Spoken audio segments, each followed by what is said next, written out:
Quando você anda pela rua, você já está usando nomes. O andar, o rua, o você ou eu, né? Não há nada, não há coisa nenhuma que não tenha um nome. Não é? Não é verdade? Parece que eles são até a mesma coisa, as coisas e os nomes, mas não são. Nós podemos dizer que as coisas são entes sensíveis e os nomes são aquilo que foi atribuído às coisas, né? Mas não há coisa nenhuma que não tenha um nome. Assim como não há nome sem coisa.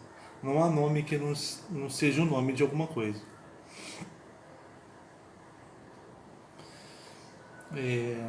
A gente está falando então que entre ser e linguagem há uma articulação. Entre ontologia e lógica. Isso é ontologia. É a articulação originária entre ser e linguagem, entre as coisas e o nome. E também os conceitos. Mas Platão, relatando os diálogos de Sócrates, um diálogo de Sócrates com um ateniense, por exemplo, a respeito da beleza, Sócrates conversou com Hippias a respeito da beleza. Hippias considerava certa coisa bela. Sócrates, no método dele, o Elencos, foi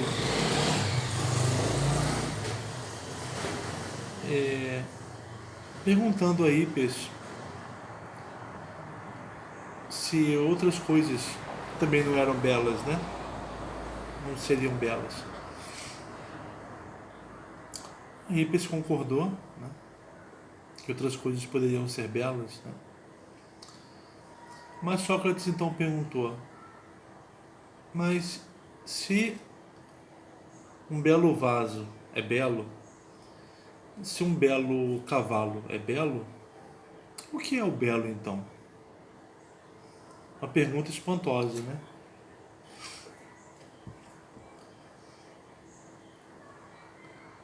Uma pergunta espantosa porque você está usando o mesmo nome, belo, para coisas completamente diferentes. O cavalo e o rapaz. Então você tem um nome belo, você tem as coisas, mas o que me permite usar o mesmo nome, para coisas diferentes? E não está falando algo sem sentido, né? O que me permite então? Foi aí que o Platão teve que lançar a ideia de ideia, a ideia do belo. A ideia é algo, então, o belo é algo existente.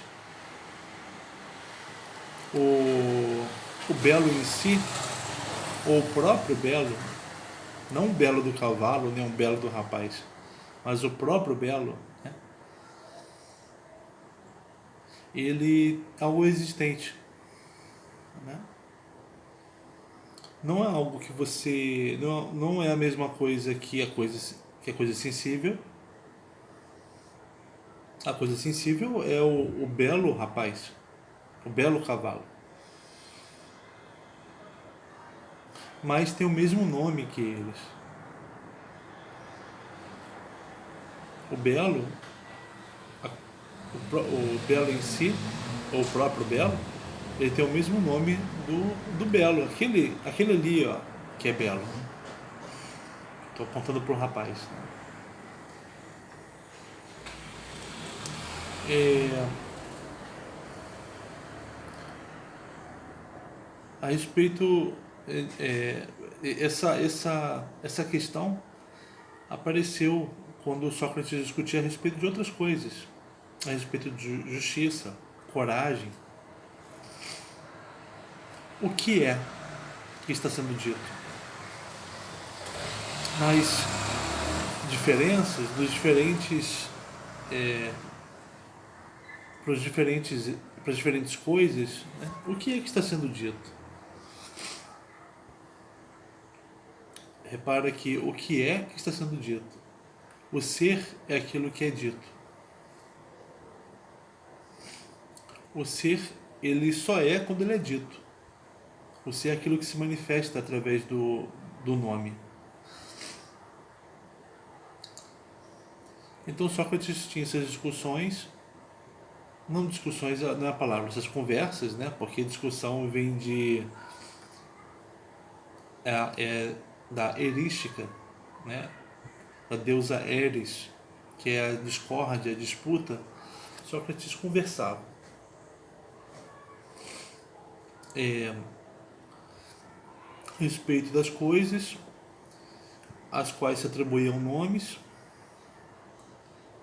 mas entre os nomes e as coisas, ou entre os conceitos e as coisas, há a ideia. É aquilo que permite que eu use, aquilo que permite essa articulação entre as coisas e os nomes.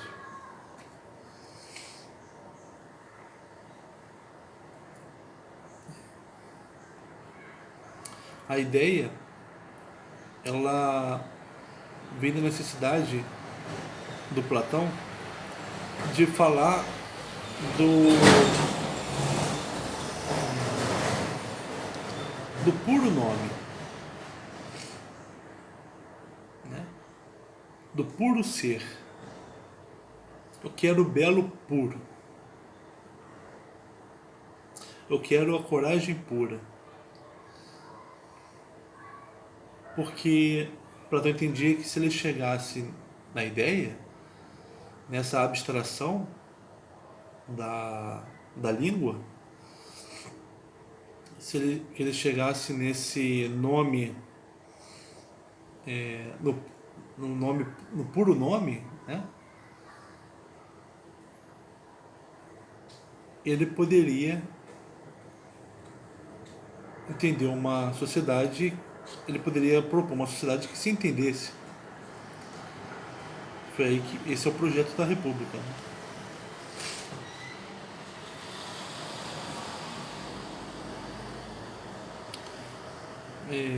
Então, o mundo, ele é um apanhado de coisas, mas não aleatórias. É uma reunião de coisas não aleatórias. São coisas nomeadas. E os nomes, por sua vez, têm intenção, né? Os nomes, eles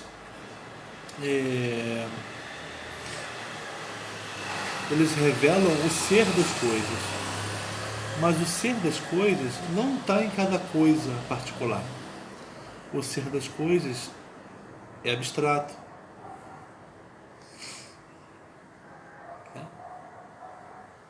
Ele existe de forma abstrata. Assim como o ser das coisas tem o mesmo nome das coisas sensíveis, o nome desse ser também abstrato. O nome desse ser também ele existe como puro nome. Deu para entender? Você tem um puro nome que ele dá o nome para as coisas sensíveis.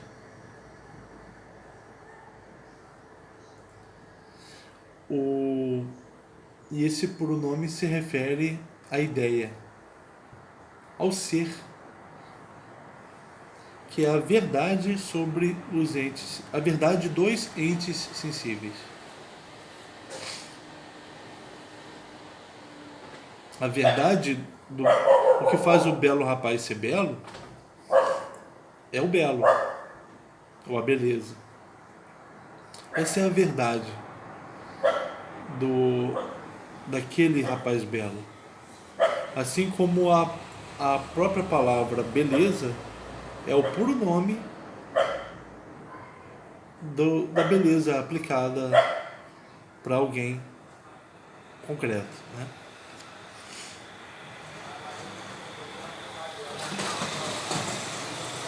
Então a gente está falando da verdade que o Platão encontrou a respeito das coisas, né? E dos nomes. Você entende a necessidade da teoria das ideias? Não é gratuita, às vezes parece uma coisa gratuita. Ah,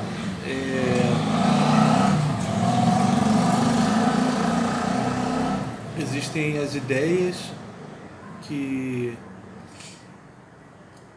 de onde provém as coisas sensíveis. Essas ideias são, para cada ideia tem o seu correspondente nas coisas sensíveis, né? Com o mesmo nome.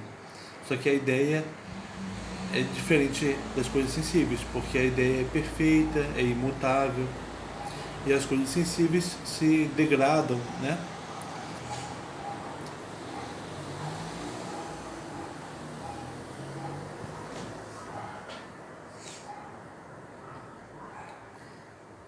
Mas, e outra coisa, as pessoas discordam a respeito do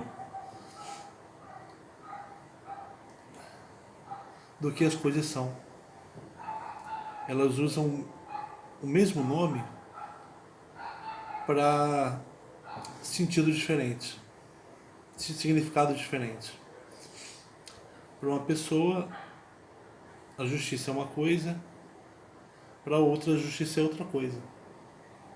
O mesmo nome para coisas para significados diferentes. Como chegamos num acordo? Né? Foi aí que o Platão viu a necessidade de falar da ideia da justiça. E essa ideia como um puro dizer, né? O puro nome, justiça.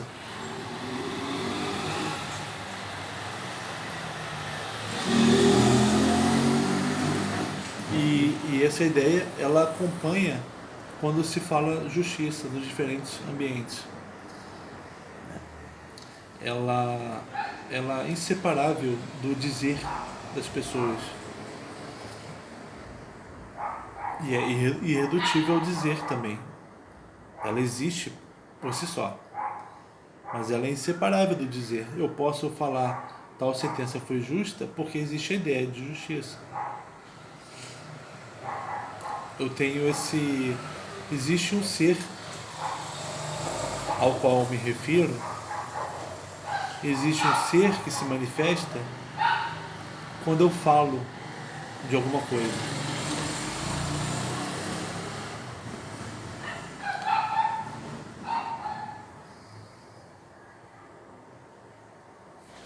Existe qual é o ser, qual é a verdade sobre as coisas sensíveis.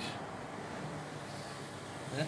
O ser delas se manifesta na linguagem e através da linguagem. Por quê? Porque a ideia está acompanhando o dizer.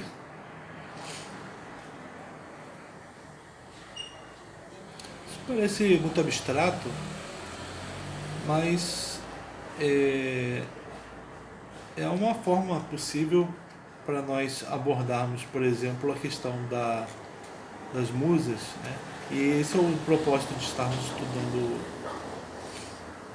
o Agamben, Platão, essa leitura que o Agamben faz do Platão. uma leitura linguística, melhor, uma leitura ontológica, mas pensando na linguagem, na inseparabilidade entre ser e linguagem. Como Platão aponta para a ideia como o puro nome,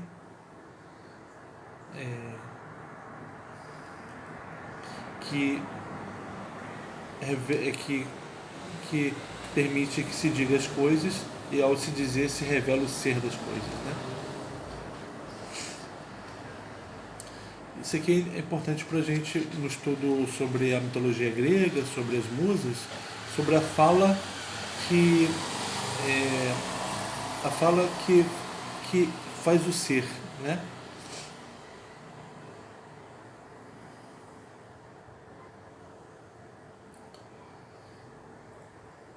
Existe a variedade das coisas sensíveis, e as coisas sensíveis elas podem ter, existe também diferentes opiniões, mas existe uma possibilidade de você, essa perspectiva aqui de você falar de uma verdade, né?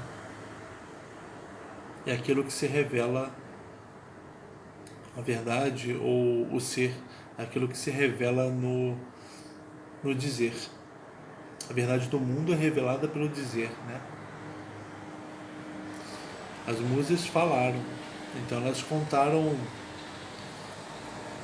elas fizeram ser e elas falaram a verdade sobre o ser. Mesmo que para os homens essas verdades pareçam mentiras símeis aos fatos. Sejam mentiras símeis aos fatos, porque o alcance do homem ele não é da verdade, é da mentira símil ao fato. Não tem esse anteparo. A verdade não é para o homem.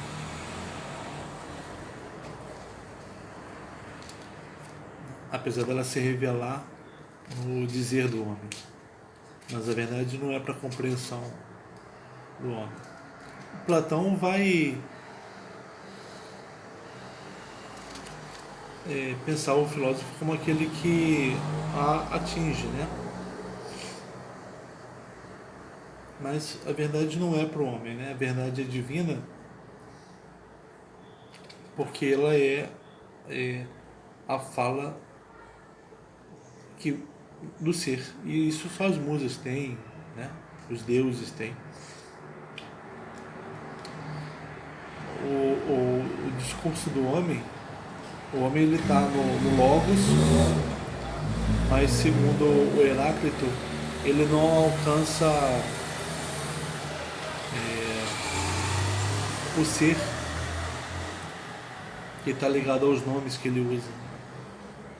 Enfim, a gente vai aproximar cada vez mais, assim espero, o estudo do Agamben do estudo da mitologia grega, tá? Agradeço vocês terem vindo.